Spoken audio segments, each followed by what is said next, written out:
ابرہہ نے اس کو بھی معاف کر دیا۔ جب ابرہہ نے مکہ مکرمہ کی طرف پیش قدمی شروع کی تو نفیل بطور رہنما یا گائیڈ اس کے ساتھ تھا۔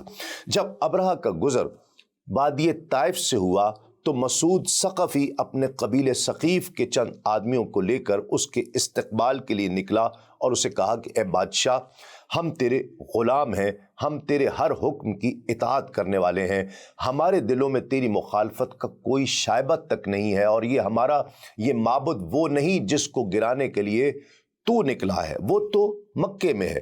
ہم تمہارے ساتھ ایسا آدمی بھیجیں گے جو تمہاری رہنمائی کرے گا۔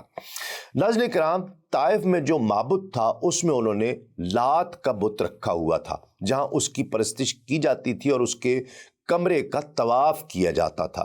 اہل طائف نے ابرہہ کے ساتھ ابو رغال نامی ایک شخص بھیجا تاکہ وہ اسے مکہ جانے کا راستہ بتائے۔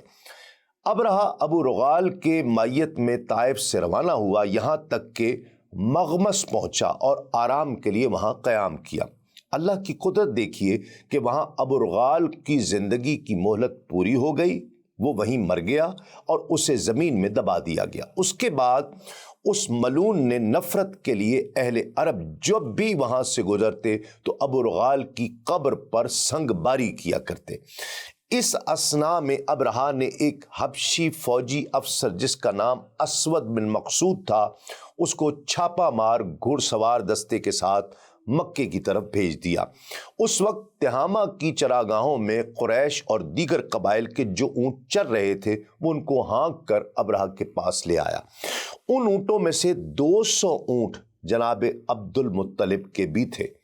آپ اس وقت چونکہ قریش کے سردار تھے، قریش، کنانہ، حزیل کے قبائل نے ارادہ کیا کہ ابرہہ کا ڈٹ کر مقابلہ کرے، لیکن اس کی بے پناہ قوت کے باعث سامنے اس کے اپنے آپ کو بے بس محسوس کرنے لگے، اس لیے اس سے لڑائی کا ارادہ ترک کر دیا۔ ناظرین کرام، اس موقع پر یہ بدبخت ابرہہ نے اپنا خاص قاصد اہل مکہ کی طرف روانہ کیا۔ اس کا نام حباتہ امیر تھا۔ ابرہہ نے اسے کہا کہ تم جاؤ اور اس شہر کا جو رئیس ہے اس سے جا کر ملاقات کرو اور اسے یہ کہو کہ بادشاہ تمہیں کہتا ہے کہ میں تمہارے ساتھ جنگ کرنے کے لیے نہیں آیا، بلکہ میں تو نعوذ باللہ استغفر اللہ اس کعبے کو گرانے کے لیے آیا ہوں۔ اگر تم میرے راستے میں حائل نہ ہو تو مجھے تمہاری خون ریزی کی کوئی ضرورت نہیں ہے، اور اگر وہ رئیس میرے ساتھ جنگ کرنے کا ارادہ نہ رکھتا ہو تو اس کو میرے پاس لے آنا۔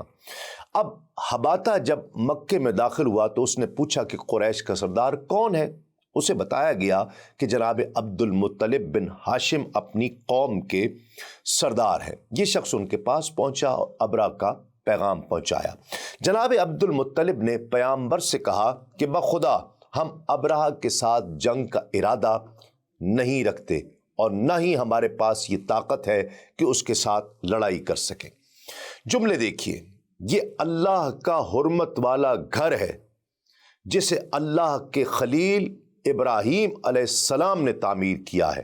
اگر وہ خود اس کی حفاظت کا بندوبست کرے تو یہ اس کا گھر ہے اور اس کا حرم، اور اگر وہ خود یعنی اللہ رب العزت ابرہہ کی مزاحمت نہ کرے اور اس کو اپنا گھر گرانے دے تو اس کی اپنی رضا ہے، اس کی اپنی خوشی ہے۔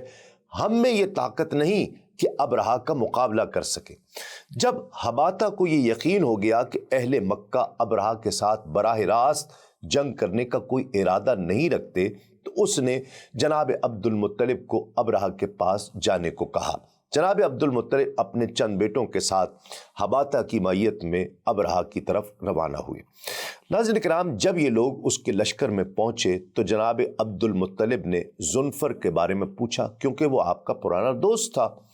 آپ کو اس کے پاس لے جایا گیا جہاں وہ قید کیا گیا تھا۔ آپ نے اسے کہا، اے ذوالفر، جو مصیبت ہم پر نازل ہوئی ہے کیا اس میں تم ہمارے کسی کام آ سکتے ہو؟ اس نے کہا کہ میں ایک بے بس قیدی ہوں، بادشاہ جب چاہے مجھے موت کے گھاٹ اتار دے، اس حالت میں تمہاری کیا مدد کر سکتا ہوں، کیا خدمت بجا لا سکتا ہوں؟ البتہ یہ ہو سکتا ہے کہ ابرہہ کے ہاتھی کا سائس جس کا نام انیس ہے وہ میرا دوست ہے، میں اس کو بلا کر آپ کا تعارف کروا دیتا ہوں، وہ بادشاہ سے آپ کی ملاقات کروا دے گا۔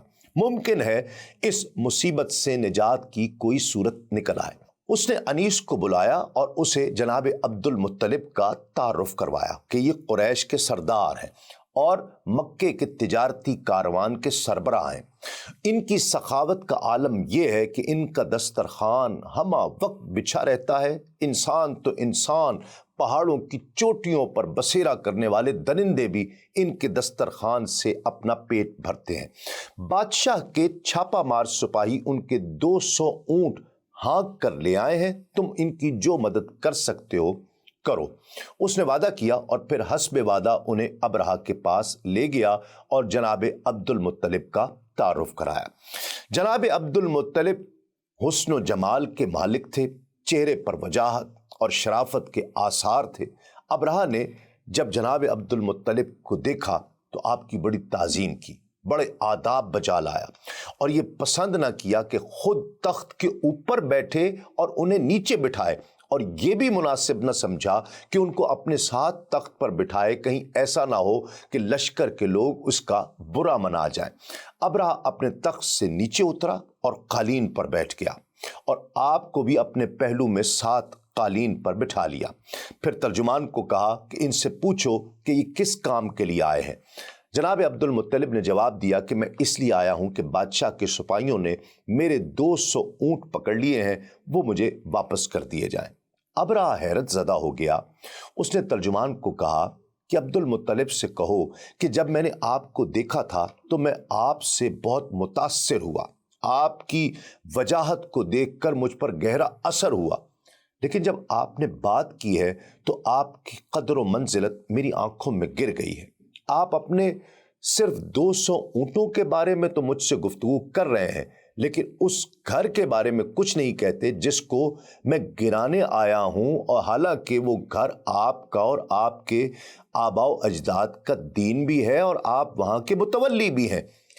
اس موقع پر جناب عبد المطلب نے تاریخی جواب دیا۔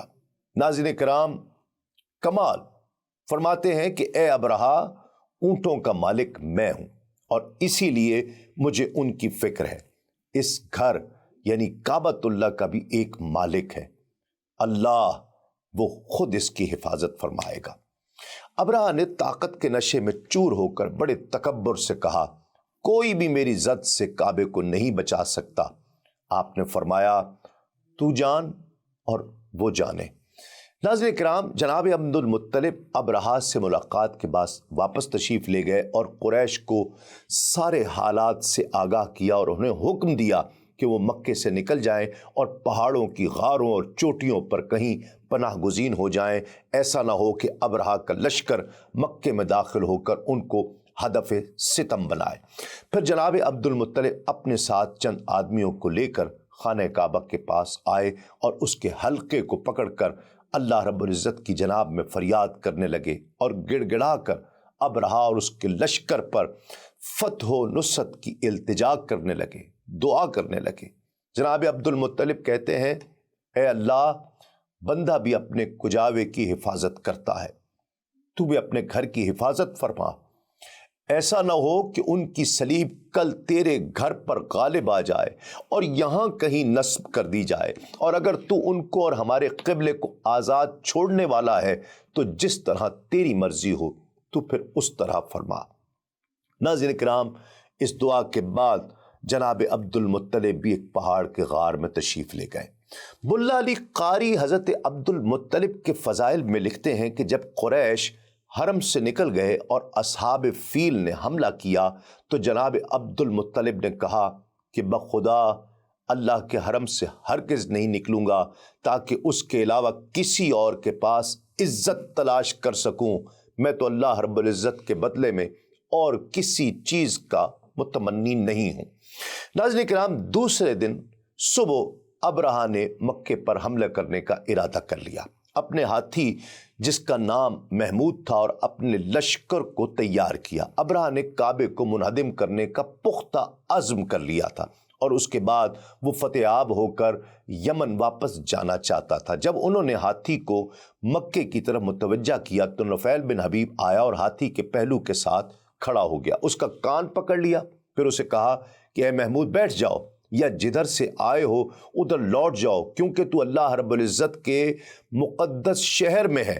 یہ سنتے ہی ہاتھی بیٹھ گیا۔ نفیل بن حبیب وہاں سے نکلا اور دوڑتا ہوا پہاڑ کی چوٹی پر چڑھ گیا۔ انہوں نے ہاتھی کو مارا تاکہ وہ کھڑا ہو، لیکن اس نے کھڑا ہونے سے انکار ہی کر دیا، نہیں اٹھا۔ پھر انہوں نے اس کے سر میں تبرزین سے چوٹیں لگائیں، لیکن وہ پھر بھی ٹس سے مس نہیں ہوا۔ پھر انہوں نے اس کے پیٹ کے نیچے چرکے لگائے، جس سے ہاتھی محمود لہو لہان ہو گیا، لیکن لہو لہان ہونے کے باوجود اٹھنے کا نام نہیں لیا۔ پھر انہوں نے اس کا رخ یمن کی طرف کیا تو وہ اٹھ کر سرپٹ بھاگنے لگا۔ اس کے بعد رخ شام کی طرف موڑا تو پھر بھی بھاگنے لگا۔ پھر مشرق کی طرف رخ کیا، پھر بھی بھاگنے لگا، لیکن جب پھر مکے کی جانب رخ کیا تو پھر نیچے بیٹھ جاتا۔ ناظرین کرام، روایات میں آتا ہے کہ اسی اثنا میں ابابیل کی ایک ٹکڑی سمندر کی طرف سے اڑتی ہوئی آئی۔ ہر پرندے کی چونچ اور دونوں پنجوں میں ایک ایک کنکری تھی، جس کی مقدار چنے اور مسور کے دانوں کے برابر تھی۔ جس کے سر پر وہ گرتی، اس کے فولادی خود کو چیرتی ہوئی اس کے جسم کے پار ہو جایا کرتی۔ اس ناگہانی آفت پر ابرہہ کے لشکر میں بھگدڑ مچ گئی۔ سپاہی پسپائی کے لیے وہ راستہ ڈھونڈنا چاہتے تھے جس پر چل کر وہ آئے تھے، لیکن وہ انہیں مل ہی نہیں رہا تھا۔ انہوں نے نفیل بن حبیب جو ان کا رہنما بن کر ان کے ساتھ آیا تھا اس کو تلاش کیا تاکہ وہ انہیں یمن کا راستہ بتائے، لیکن اس کا وہاں نام و نشان ہی نہیں تھا۔ وہ تو بھاگ کر پہاڑ کی چوٹی پر چلا گیا تھا اور ان پر خدا کے عذاب کا ہولناک منظر اپنی آنکھوں سے دیکھ رہا تھا۔ اس وقت اس نے کہا کہ اب بھاگنے کا راستہ کہاں ہے، جبکہ اللہ رب العزت خود تمہارے تعاقب میں ہے اور ہونٹ کٹا ابرہہ مغلوب ہے، اب اسے غلبہ نصیب نہیں ہو سکتا۔ کہتے ہیں کہ ابرہہ کے لشکر میں 13 ہاتھی تھے۔ محمود کے علاوہ سارے ہاتھی ہلاک ہو گئے، اور محمود نے چونکہ حرم پاک کی طرف پیش قدمی کرنے سے انکار کر دیا تھا، اس لیے اللہ رب العزت نے اس کی جان بخشی کر دی اور وہ بچ گیا۔ وہ وہاں سے بھاگ نکلا، لیکن جن کو وہ پتھر لگے ان میں سے کوئی بھی پھر بچا نہیں، کوئی سلامت نہ رہا۔ ابرہہ کی حالت بڑی قابل رحم تھی، اس کو لے کر وہاں سے بھاگے، لیکن راستے میں اس کا انگ انگ گل گل کر گرنے لگا۔ اس کے جسم میں پیپ اور خون سرایت کر گئی تھی، جس سے غضب کی بو آتی تھی، اور جب اس کو لے کر وہ سنا پہنچے تو وہ پرندے کے ایک چوزے کی طرح تھا، لیکن مرنے سے پہلے اس کا سینہ پھٹا، اس کا دل باہر نکلا۔ اس طرح وہ ایک اذیت ناک موت سے دوچار ہوا۔